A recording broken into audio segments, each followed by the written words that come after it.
नमस्कार, आप देख रहे हैं स्पेशल रिपोर्ट न्यूज रूम से। आपके साथ मैं हूं अंजना। ओम कश्यप आर्यन के अरमा जेल के आंसुओं में बह गए। जी हां, बॉलीवुड के किंग खान के बेटे को आज फिर जमानत नहीं मिली। आर्यन खान पिछले 13 दिन से मुंबई की आर्थर रोड जेल में बंद है। बताया जाता है कि वो जेल में रोते रहते हैं। ऐसे में आज जेल में बंद आर्यन खान से लेकर मन्नत में शाहरुख खान और गौरी खान सब के सब जमानत की उम्मीद लगाए बैठे थे, लेकिन जब फैसला आया तो मन्नतों का सिलसिला टूट गया और आर्यन खान का जेल से पीछा नहीं छूटा।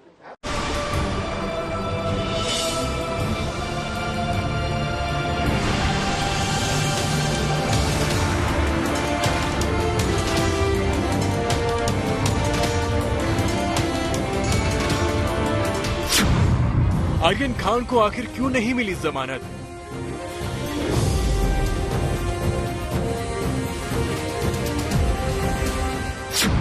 सोलह दिन में 4 बार कैसे खारिज हुई आर्यन की जमानत की अर्जी?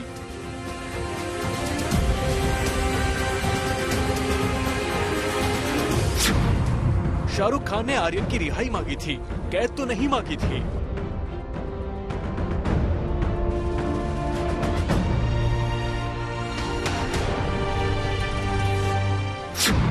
अब आर्यन खान की जमानत में एनसीबी ने कौन सा पेच फंसा दिया?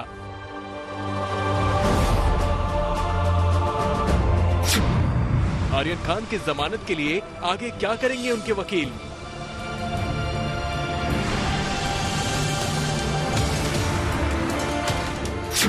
एनसीबी ने कोर्ट में अब आर्यन खान के कौन से ड्रग्स चैट जमा कराए?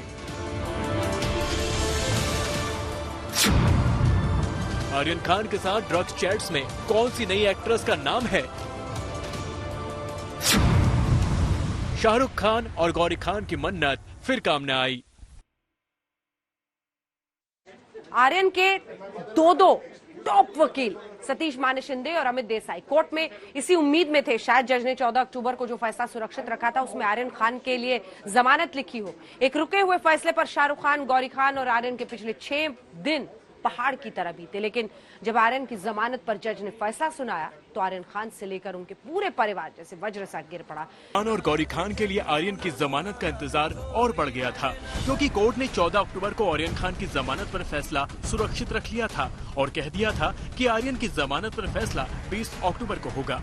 यकीनन जेल में आर्यन खान के लिए और मन्नत में शाहरुख खान और गौरी खान के लिए पिछले 6 दिन गिन गिन कर कट रहे होंगे। और जब दोपहर 2:45 पर जज ने अपना फैसला सुनाया तो शाहरुख खान और गौरी खान का सपना 14 अक्टूबर को सुरक्षित रखे गए फैसले पर ऑपरेटिव ऑर्डर सुनाते हुए सिर्फ 2 शब्द कहे, बेल रिजेक्टेड। इसी के साथ फिर मन्नत में आर्यन खान के इंतजार की घड़ियां और लंबी हो गई, क्योंकि एनसीबी की कस्टडी से लेकर आर्थर रोड जेल में रहने तक आर्यन खान को 18वां दिन है, लेकिन जमानत के इंतजार की इंतहा हो गई। अब तक आर्यन खान के लिए 4 बार जमानत की अर्जी डाली गई, लेकिन चारों दफा खारिज हो गई। कोई भी आरोपी हो, किसी की भी बेल की अर्जी हो, प्रोसिक्यूशन अगर कोई आप कह सकते हैं टाइम मांग रहा है तो उससे भी बेनिफिट ऑफ जो डाउट है वो दिया जा सकता है। तो इस केस में वही हुआ है। ऐसा लगता है कि जो दावे किए गए थे, जो कॉन्स्पिरेसी एंगल की बात की गई थी, वो कॉन्स्पिरेसी एंगल की बात को कहीं ना कहीं कोर्ट ने एक्सेप्ट किया है और उसके बाद जो है बेल रिजेक्ट की है। तो अब उस बेल को अगर हाईकोर्ट को ग्रांट करना है तो उनके पास ग्राउंड होने चाहिए। 20 अक्टूबर को आर्यन खान को जमानत मिल जाए, इसके लिए दिल्ली की हजरत निजामुद्दीन दरगाह में भी मन्नत मांगी गई।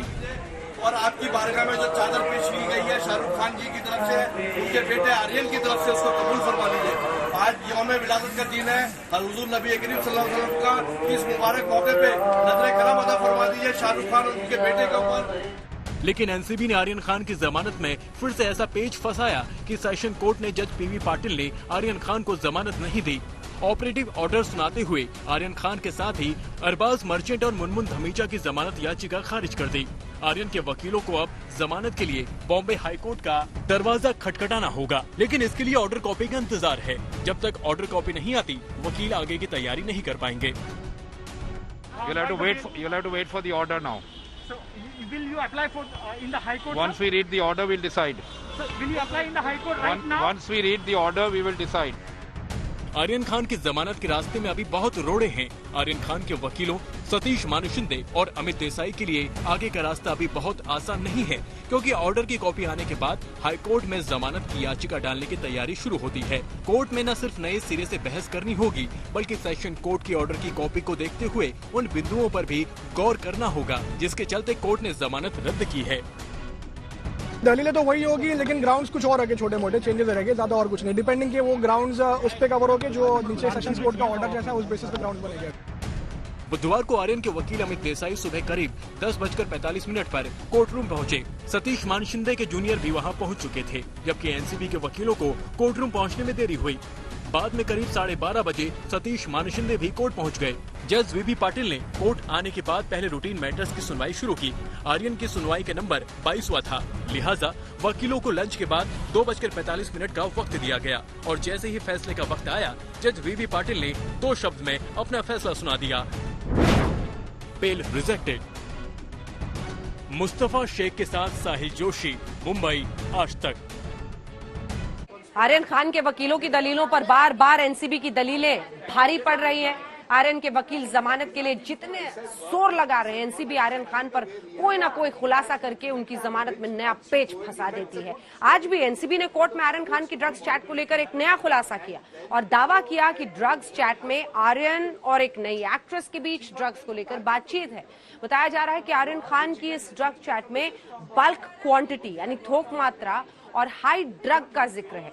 सूत्रों की माने तो एनसीबी की तरफ से दावा किया गया है कि ये ड्रग्स चैट ड्रग्स पेडलर के साथ गठजोड़ आप कह सकते हैं गठजोड़ के साथ में पेडलिंग का धंधा लगाने की बात को सामने रखता है।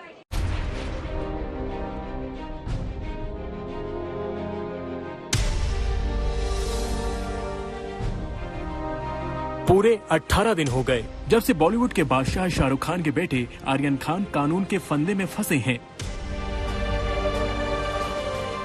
पेशी पर पेशी हुई, तारीखों पर तारीख पड़ी, अदालत में दलीलों पर दलीलें दी गई, लेकिन आर्यन की रिहाई का रास्ता क्लियर नहीं हो पाया।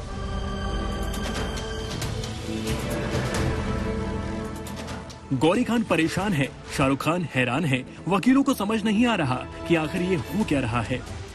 ये 3-4 बच्चों को अरेस्ट कर लेना जो कि शायद कंज्यूम करते होंगे ऑकेजनली या नहीं करते होंगे, आई डोंट नो, मैं तो उसके बारे में कह नहीं सकता, लेकिन एलिगेशन तो कोई पोजीशन का नहीं है और ये कानून पूरा पोजीशन बेस्ड है। आज भी कोर्ट का फैसला आने से ठीक पहले आर्यन ड्रग्स केस में एनसीबी ने कोर्ट के सामने कई ड्रग्स चैट सौंपे। एनसीबी के मुताबिक ये ड्रग्स चैट एक डेब्यू एक्ट्रेस और आर्यन खान के बीच में हुई है। हालांकि ये डेब्यू एक्ट्रेस कौन है, इसको लेकर एनसीबी के अधिकारियों ने कोई खुलासा नहीं किया है। हम आपको बता दें कि आर्यन खान को मुंबई के ऑर्थर रोड जेल में 14 दिन की न्यायिक हिरासत में भेजा गया है और 14 दिन की न्यायिक हिरासत भी 20 अक्टूबर को पूरी हो रही है। चलिए अब आपको आर्यन खान की आफतों की पूरी टाइमलाइन दिखाते हैं।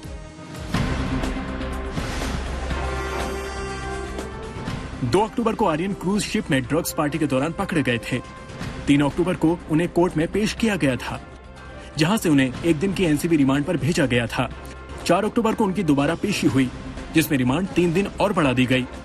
7 अक्टूबर को वो तीसरी बार कोर्ट में पेश हुए, जिसके बाद उन्हें 14 दिन के लिए जेल भेज दिया गया। 8 अक्टूबर को मजिस्ट्रेट कोर्ट में उनकी जमानत पर सुनवाई हुई, लेकिन याचिका खारिज हो गई। 11 अक्टूबर को सेशन कोर्ट में जमानत की अर्जी डाली गई, लेकिन सुनवाई नहीं हो पाई।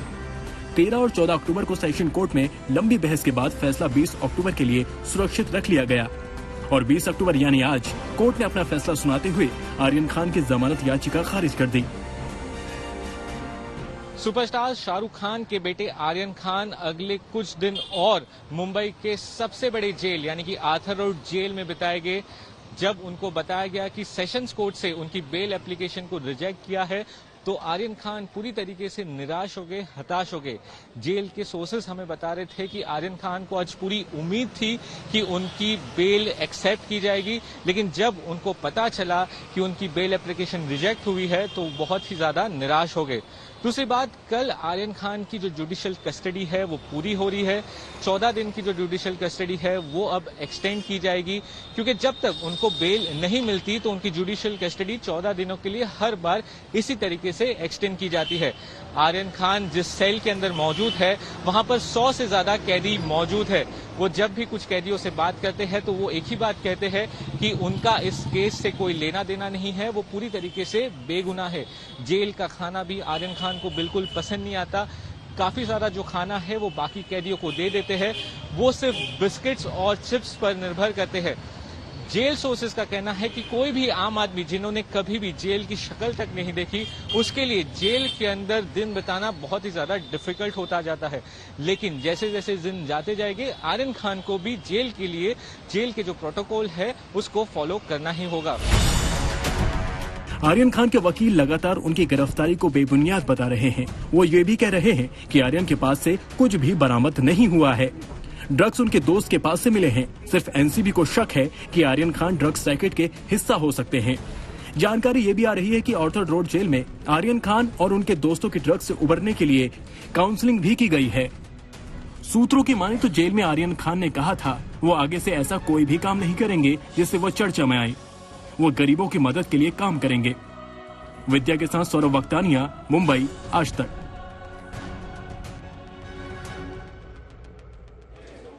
आर्यन खान के 14 दिन की न्यायिक हिरासत भी पूरी हो रही है। जैसे ही आर्यन खान ने जमानत खारिज होने की बात सुनी वो रो पड़े।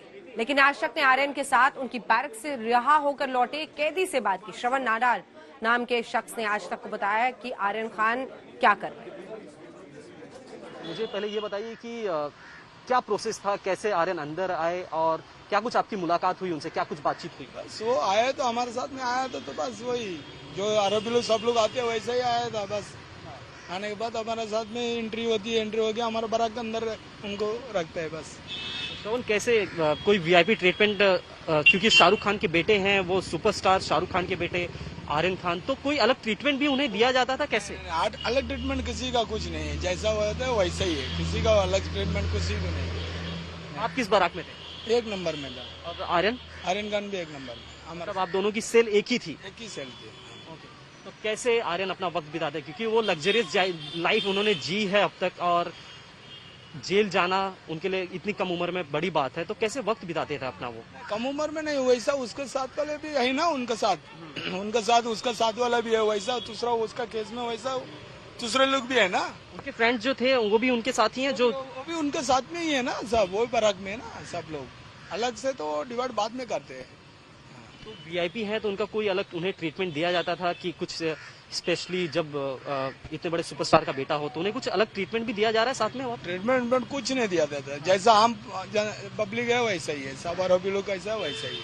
उनके जैसा कि आपने बताया उनके बाल भी काट दिए गए, क्या? बाल भी काटते हैं ना, वो सबको काटते हैं, वो प्रोसेसर है, सबको काटते हैं, बाल काटते हैं, शेविंग करते हैं, सबको काटते हैं। अगर खाने पीने की बात हो तो जेल का खाना खाने की आदत, और ये काफी कम उम्र में काफी बड़ी बात है, तो खाना पीना उनका कैसे होता था? क्या जेल का खाना पीना तो भत्ता तो लेना ही पड़ता था उनको तो भत्ता तो लेना ही पड़ता था, नहीं चाहिए तो दूसरा को दे देता, बाकी वो दूसरा कुछ कैंटीन से कुछ ले खा लेता था। बिस्किट खाते थे, मतलब जब से उनकी गिरफ्तारी हुई तब से बिस्किट खा के अपना बिस्किट ही मिलता है उधर, दूसरा कुछ नहीं। कोई ऑप्शन था उनके पास कि कुछ और खा सकते थे, कुछ और खाया हो? और खाने के लिए कुछ नहीं है, खाने में मनी ऑर्डर आएगा तो मनी ऑर्डर से कुछ मंगा सकते हैं कैंटीन से, बस। आप उनकी बारात में थे तो आपको पता होगा मनी ऑर्डर आया था उनके लिए कुछ? उन्होंने मनी ऑर्डर जब आया तो मैं नहीं था, मैं नहीं था, मनी ऑर्डर आया तो बाद में आया, हम नहीं था जब मनी ऑर्डर आया।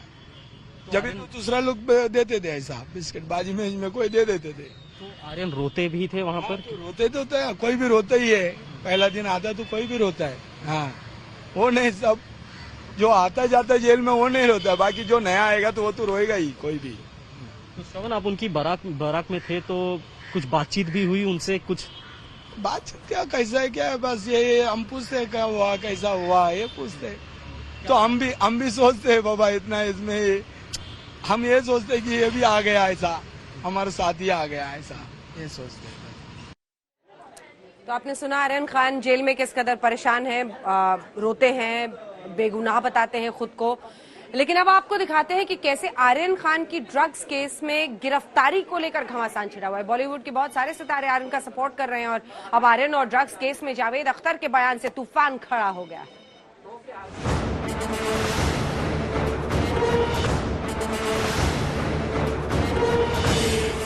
आर्यन खान को जमानत नहीं मिल रही है। ऐसे में आर्यन खान केस को लेकर कई सवाल उठ रहे हैं। बॉलीवुड वाले आर्यन के बचाव में शाहरुख खान का सपोर्ट भी कर रहे हैं और अब जावेद अख्तर ने शाहरुख खान के बेटे आर्यन खान का बचाव किया है। जावेद अख्तर ने कहा है कि फिल्म इंडस्ट्री को हाई प्रोफाइल होने के कारण कीमत चुकानी पड़ती है। जब आप हाई प्रोफाइल होते हैं तो लोगों को आपको नीचे खींचने में मजा आता है। पोर्ट के ऊपर आपको $1 बिलियन की कोकीन मिलती है और एक जगह कहीं 1200 आदमी थे, वहां पर 1,30,000 की चरस और गांजा कुछ एक, जिसकी कंप्लीट की प्राइस ये है 1,30,000 अकॉर्डिंग टू द मीडिया, और वो एक बहुत बड़ी नेशनल न्यूज बन गई है। और मैंने तो हेडलाइन कभी देखी नहीं उस $1 बिलियन की कोकीन के बारे में। वो अब 5वें-6ठे पेज पे छोटा सा आ जाता है कुछ कभी एक आध बार कि अभी उन्होंने कहा जी हम यहाँ इन मुल्कों के जहाज ही नहीं आने देंगे। अरे जहाज नहीं आने तो क्यों रखा, ये जो रखा है इसका तो बताओ कुछ। तो ये सब तो खैर है, क्या है कि this is the price film industry has to pay for high profile. अब आप जब हाई प्रोफाइल होते हैं तो लोगों को आपको नीचे खींचने में, आप पे पत्थर फेंकने में, आप पे कीचड़ उछालने में एक मजा आता है। अगर आप कुछ भी नहीं है तो किसके पास टाइम है कि आपको पत्थर मारे। हम आपको बता दें कि जब से आर्यन खान पकड़े गए हैं, कुछ एक्टर्स इस मामले में खामोश हैं तो कई खुले तौर पर आर्यन का समर्थन कर रहे हैं और आर्यन को जेल से बाहर निकालने की मांग कर रहे हैं। इनमें सुनील शेट्टी, रवीना टंडन, हंसल मेहता, फराह खान, पूजा भट्ट, सलमान खान, सुचित्रा कृष्णमूर्ति, जॉनी लीवर जैसे सितारों ने आर्यन खान का सपोर्ट किया है। लेकिन तमाम सितारों के समर्थन के बाद भी आर्यन खान को जमानत नहीं मिल पा रही है। देखिए, जेल में रहना कोई बहुत आसान बात नहीं है। तो आर्यन को काफी टाइम हो गया है जेल में, तो मैं सहानुभूति रखती हूँ आर्यन के साथ। पर देखिए, जो भी कानूनी कार्रवाई है या जो भी एनसीबी की कार्रवाई है वो तो होनी ही चाहिए, वो किसी भी आदमी के साथ होनी चाहिए। आर्यन या ना आर्यन या सेलिब्रिटी या नॉन सेलिब्रिटी, ये सब बातें मायने नहीं रखती हैं। हमारा देश का कानून सबके लिए सामान्य है और आपको उसके अनुसार ही चलना पड़ेगा। हम आपको बता दें कि आर्यन खान को लेकर राजनीति भी तगड़ी चल रही है। महाराष्ट्र सरकार के मंत्री नवाब मलिक ने तो सीधे सीधे आर्यन खान की गिरफ्तारी को फर्जी बता दिया। आर्यन खान को शाहरुख खान का बेटा होने की कीमत चुकानी पड़ रही है। शाहरुख खान का बीजेपी का क्या रिश्ता है आप लोग को पता है? जो भी असंतुलता पे कुछ बात करता है तो उसको हम ठीक कर देंगे, इस तरह की बातें होती रही है। वो गुनहगार है, ये कहा जा रहा है कि वो एडिक्ट है। लंदन में एडिक्शन था, दुबई में एडिक्शन था, हो सकता है एडिक्ट होगा, लेकिन ये जो मामला बनाया गया है ये पूरी तरह से पब्लिसिटी और फर्जीवाड़ा है। 1 ग्राम भी कोई सीजर ना जहाज पे हुआ, ना टर्मिनल पे हुआ, ना किसी के पास से कोई बरामदगी हुई। मुंबई से गोवा जा रहे कॉर्डेलिया क्रूज से आर्यन खान को एनसीबी ने पकड़ा। कथित तौर पर आर्यन के पास से कोई ड्रग्स बरामद नहीं हुई। अब आर्यन के बचाव में इसी बात को उठाया जा रहा है। आज तक ब्यूरो। आज पंजाब और उत्तर प्रदेश को लेकर 2 बड़ी खबरें आई।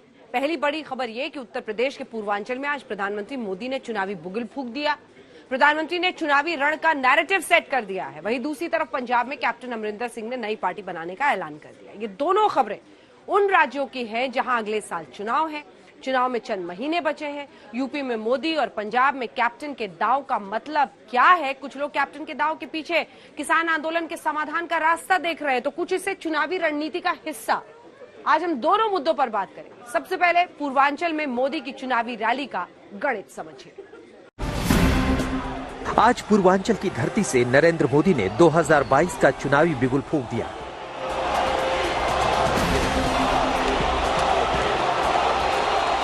लाइन यही है कि चेहरा योगी का होगा और सियासी रण में सीधी टक्कर अखिलेश यादव से होगी। पहले की सरकार ने अपने कर्म को घोटालों से जोड़ा, अपराधों से जोड़ा।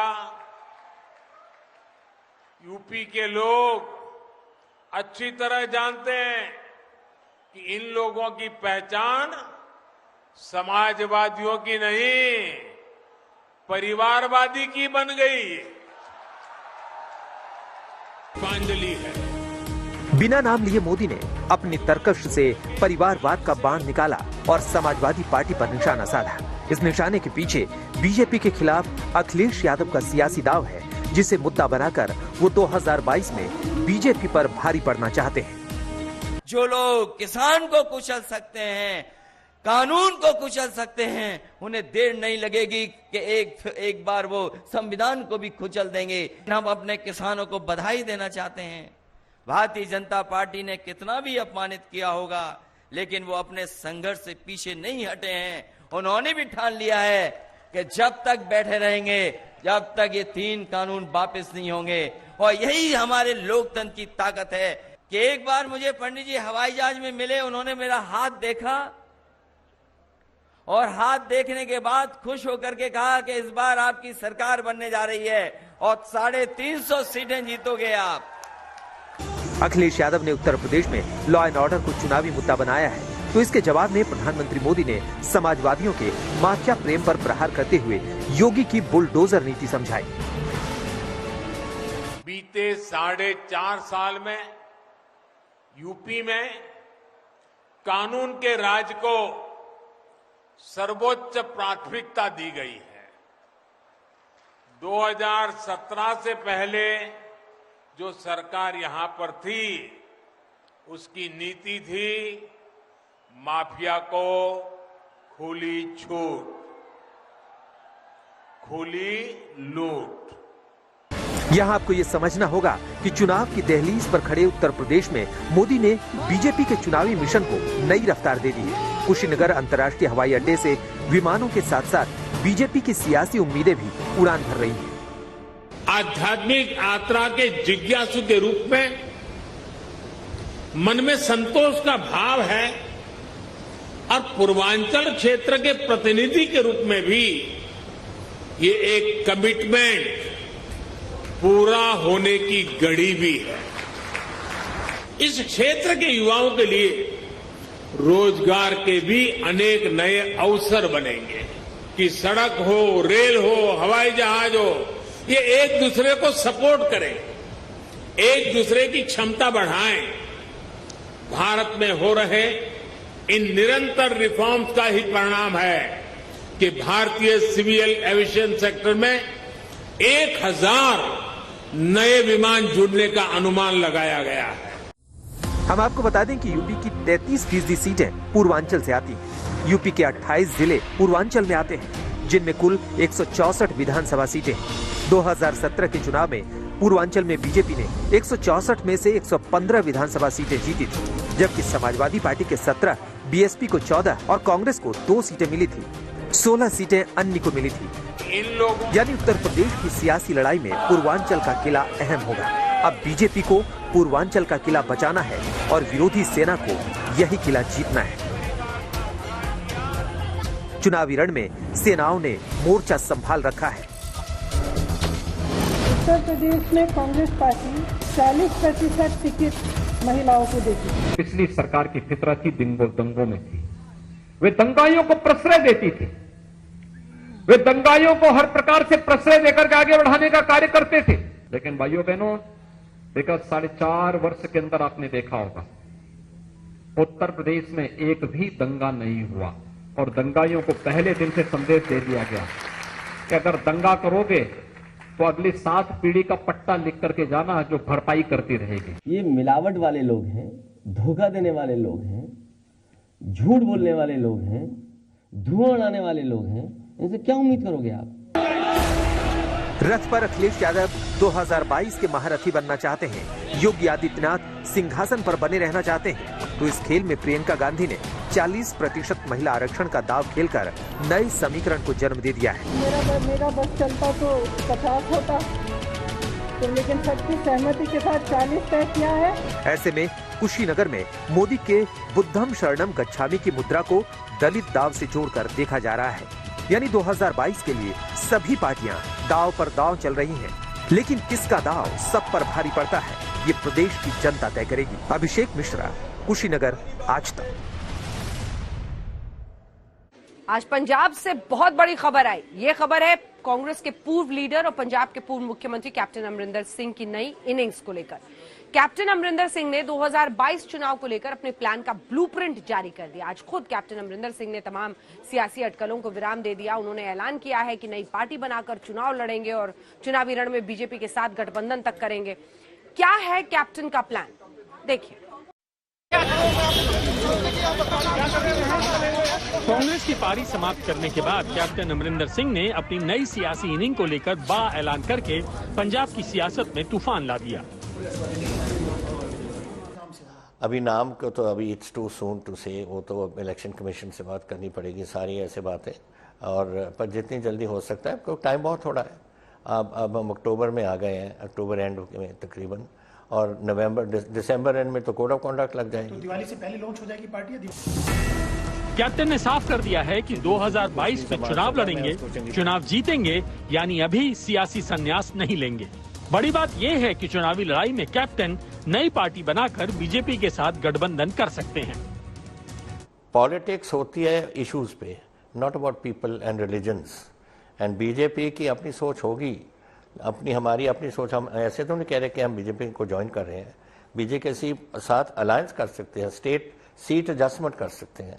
सेम अकाली दल के साथ, मेरा तो उनके साथ पॉलिटिकल जोड़ तो नहीं है, उनके साथ भी यही कर सकते हैं। इस नई पारी में वो बीजेपी के साथ गठबंधन के लिए तैयार हैं, लेकिन इसके लिए एक शर्त है। शर्त ये कि विवादित कृषि कानूनों पर जारी किसानों की मांग का समाधान निकले। फिर मैं रिटायर होने वाला था है नहीं, अभी तो हमारे में दम बहुत है और वो हम यूटिलाइज करेंगे अपने स्टेट के लिए, कि हम जितना भी कर सकते हैं अपने स्टेट के लिए हम काम करें। तो जहाँ तक इनके साथ समझौता है, नेचुरली जब अलायंसेस होती हैं दे बिकम मोर स्ट्रॉन्ग, ताकतवर हो जाती हैं। और उसमें मैं समझता हूँ कि बीजेपी के साथ प्रोवाइडेड किसानों का मसला उनके साथ ठीक हो जाए और वो रहें, और जो अकाली दल के हमारे एक सीनियर फैक्शन है, जो मेन अकाली दल बादल वाला नहीं, दूसरा कई लोग हैं बड़े सीनियर लोग, वो सारे इकट्ठे हो जाएं। कैप्टन के सियासी पत्ते खोलते ही कांग्रेस से बड़ी प्रतिक्रिया आई। पंजाब के डिप्टी सीएम सुखजिंदर रंधावा ने बड़ा हमला किया। बोले कैप्टन की जमानत जब्त होना पक्का है। पार्टी बनाऊंगा। इन्होंने पहले भी एक बार पार्टी बनाई थी और उस टाइम इनकी अपनी जमानत 2 सीटों पर ये समाना और खरड़ से इलेक्शन लड़े थे, इनकी जमानत जब्त हो गई थी, ये जीत नहीं पाए। कांग्रेस को अब कैप्टन में कमी ही कमी नजर आ रही है, तो वहीं बीजेपी कैप्टन का गुणगान करते नहीं थक रही। पंजाब की चुनावी बिसात बीत चुकी है, चालें भी चली जा रही हैं, लेकिन शय और मात के खेल में किसकी मात होगी और किसकी जीत होगी अभी कहना मुश्किल है।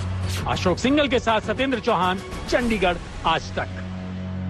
कैप्टन अमरिंदर सिंह ने नई पार्टी का ऐलान किया। ऐलान के साथ ये भी कहा कि अगर किसानों की मांग सरकार मान लेती है तो बीजेपी के साथ गठबंधन में कोई दिक्कत नहीं है। तो क्या अब किसान और केंद्र सरकार के बीच समाधान का रास्ता कैप्टन निकालेंगे? कैप्टन के ऐलान पर किसान नेता राकेश टिकैत ने क्या कहा, सुनिए। पेपर में ही पढ़ा, हमारे से तो बातचीत किसी की हुई नहीं, और समझौता तो जब हो जाए, जिस कंडीशन पर हो जाए ठीक है।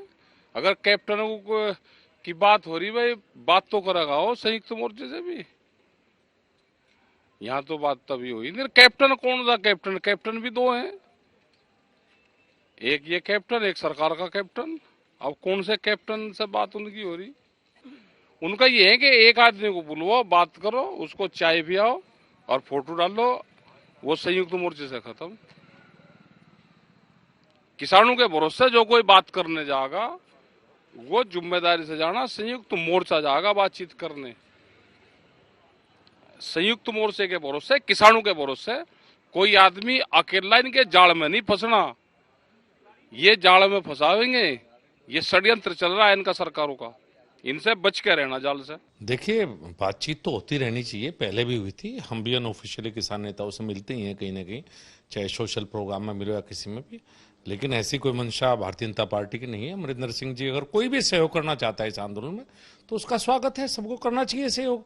आंदोलन है, बातचीत से तो समाप्त होगा। किसान नेता भी तो चाहेंगे कि सरकार से बात हो, उनकी तरफ से भी कई बार बात आई है कि सरकार बात करे। हम भी चाहते हैं कि बातचीत से समस्या का समाधान हो, इसमें तोड़ने वाली कोई बात नहीं है।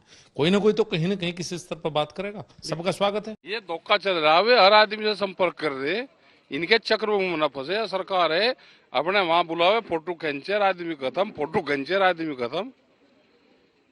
जो भी आदमी जा इकट्ठे होकर जा, बूझ कर जा। ये एक जाल फेंक रहे, इनसे बच कर रहना। हमारे पास भी कहीं आवेग जी बात कर लो, किले में बात कर लो जी, बहुत कॉन्फिडेंशियल बात करनी। ये चक्रव्यूह है इनका, इस चक्रव्यूह में जो फंसेगा वो बाहर नहीं निकला जाल से। ऐसा आप जाल में फंसाओगे। इन्होंने तो अपने पार्टी के लोग ही नहीं छोड़े, बड़े बड़े जिन्होंने पार्टी बनाई थी वही नहीं छोड़े, ये संगठन के लोगों को छोड़ देंगे। इनके चक्रव्यूह में जो फंस जाएगा वो जाल में से बाहर नहीं निकले, फिर ये जाल में फंसा हुए।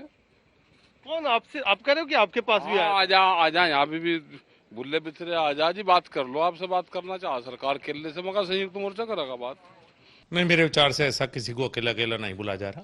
वो अलग बात है कि अनऑफिशियली बहुत से लोगों से हम सब मिलते हैं राजनीतिक जीवन में, सामाजिक जीवन में। किसान नेता भी कहने की सामाजिक जीवन में बातचीत अनऑफिशियली होती रहती है। ऑफिशियली तो कहीं अलग अलग किसी को बुला के कोई बातचीत नहीं की जा रही है। बैक चैनल कोई बातचीत नहीं। देखिए, मैं ये नहीं कह सकता, बहुत से लोग हैं पार्टी में, सरकार में, किसी न किसी से बात होती होंगी, बातचीत होनी भी चाहिए। बातचीत में गलत क्या है? बातचीत से तो समस्या का समाधान निकलेगा। हाँ, सरकार को लगता होगा भाई जरूरी होगा तो कर ले, हमें क्या मैंने कर रही। 1 साल से हम भी यहाँ बैठा रखे तो कर लो समझौता। 3 कानून वापसी ले लो, एमएसपी पे गारंटी कानून बना दो, बिजली अमेंड बिल है, पोल्यूशन वाला है, सीड बिल है, तो बात तो बहुत होगी। आजा सरकार के मंत्री थे, इनसे आजा कुछ लोग यहाँ पे भी अजी हम बात करवा देंगे, मगर कर लो बात। हमें कोई ऐतराज नहीं है, कोई मध्यस्थता कर ले, हमारे जो इशू हैं उस पर बातचीत कर ले, हमें कोई ऐतराज नहीं किसी से भी। देखिए, वो तो उनकी इच्छा है, लेकिन मैं तो चाहता हूँ आंदोलन समाप्त हो और बातचीत से हो। पंजाब में बदलते समीकरणों के बीच कांग्रेस के सीनियर लीडर हरीश रावत की एक चिट्ठी सुर्खियों में रही। पंजाब कांग्रेस के प्रभारी हरीश रावत ने आला कमान को एक खत लिखा है। इस खत में पंजाब की जिम्मेदारी से मुक्त करने की फरियाद की है। साहब, सिद्धू साहब की नाराजगी खत्म हुई या नहीं? यार कोई नाराजगी नहीं है किसी दी भी यार। और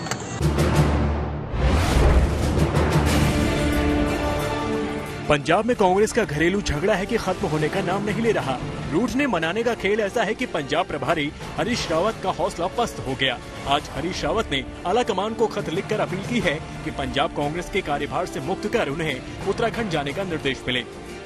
हरीश रावत ने लिखा है, मैं आज एक बड़ी उहापोह से उबर पाया हूँ। एक तरफ जन्मभूमि के लिए मेरा कर्तव्य है और दूसरी तरफ कर्मभूमि पंजाब के लिए मेरी सेवाएं हैं। स्थितियां जटिल स्तर होती जा रही हैं, क्योंकि जो चुनाव आएंगे दोनों जगह व्यक्ति को पूर्ण समय देना पड़ेगा। मैं जन्मभूमि के साथ न्याय करूं, तभी कर्मभूमि के साथ न्याय कर पाऊंगा। मैंने निश्चय किया है कि लीडरशिप से प्रार्थना करूं कि अगले कुछ महीने में उत्तराखंड को पूर्ण रूप से समर्पित रह सकूं। इसलिए पंजाब में जो मेरा वर्तमान दायित्व है उस दायित्व से मुझे अवमुक्त कर दिया जाए। आज्ञा पार्टी नेतृत्व की विनती हरीश रावत की। तो क्या पंजाब कांग्रेस में कैप्टन बनाम सिद्धू का चैप्टर क्लोज होने के बाद सिद्धू बनाम चन्नी के नए अध्याय से द्रवित होकर हरीश रावत ने अपनी सेवाएं छोड़ने की बात कही है, या रावत समझ चुके हैं कि कहीं पंजाब का मामला सुलझाते सुलझाते कहीं उत्तराखंड को लेकर उनका सियासी सपना खंड खंड न हो जाए। बात चाहे जो हो, लेकिन चुनाव से पहले पंजाब कांग्रेस की घरेलू लड़ाई पर विरोधी मौके पर सियासी चौका लगा रहे हैं। गेम ऑफ थ्रोन्स जो एक ड्रामा चल रहा है, सत्ता की लड़ाई चल रही है पंजाब में, उसमें सबसे बड़ी कैजुअलिटी किसी चीज की हुई है तो वो गवर्नेंस की हुई है, एडमिनिस्ट्रेशन की हुई है। सरकार ठप है, सरकार का कामकाज ठप है, सिर्फ आपसी लड़ाई खींचतान चल रही सत्ता की। हुआ यह है कि कैप्टन बनाम सिद्धू की जंग अब चन्नी बनाम सिद्धू में बदल गई है। खबरें यहाँ तक है कि सिद्धू की दखलंदाजी के चलते चन्नी अपने इस्तीफे की पेशकश तक कर चुके हैं। यानी पंजाब कांग्रेस में घरेलू झगड़े की आग अभी बुझी नहीं है। स्पेशल रिपोर्ट में न्यूज रूम से इतना ही। देश दुनिया की बाकी खबरों के लिए आप देखते रहिए आज।